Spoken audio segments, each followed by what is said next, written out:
Hello, Charles. This is Dennis Hammond. I'm a PPHer, and I'm going to be taking a look at your image, Fence Sunlight, that you entered in the recent Merit Image Review in the Illustrated class, and it wasn't found in favor of a merit. So let's take a look and see what we can help you out with here. Well, you got an interesting image here, and I can certainly see where you come up with your title here.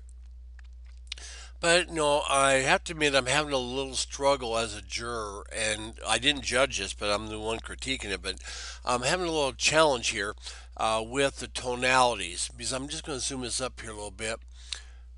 This brown sepia tone kind of color that you got here is a challenge to me because um, it isn't exemplifying the light. It almost looks like an infrared type shot, the way the light's come across.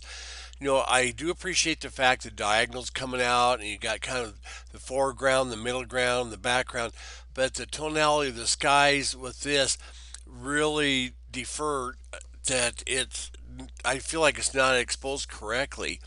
And then that's emphasized by the fact of this massive black mat which overpowers it.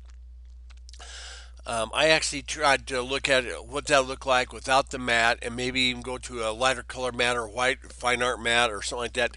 Because anytime we put a black matte on an image, it creates an illusion that the image is underexposed to the viewer. Because he's so black, we're compare blacks there and everything.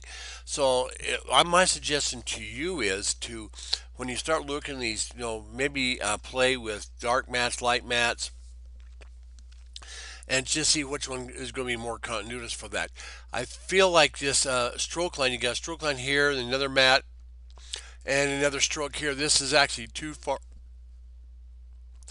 far away if you're going to use a double stroke, and the mat is too big. Actually, the photo could be cropped right. That's this mat here where you're already at here, and cut it down because the massive blackness is actually adding to the illusion there. But getting back to the photo, they got some interesting light coming across the dark trees here. The light's coming across the light through the clouds is hitting those trees right there and right there. So you got it into a brown tone.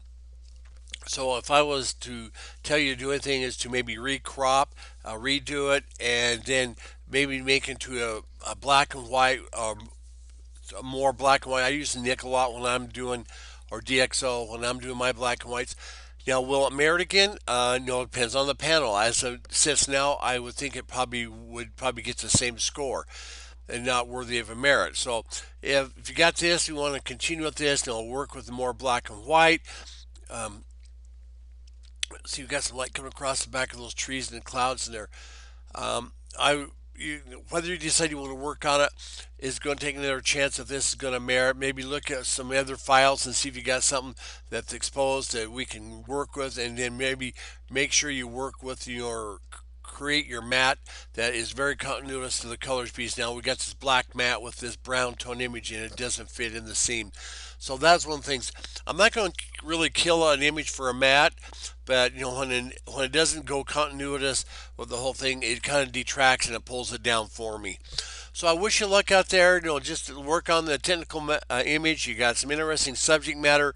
You got some great location. I know these are once in a lifetime shots. You're driving, you see that shot, you just have to stop and get it. But get out there, keep shooting, have fun, and most of all, be safe.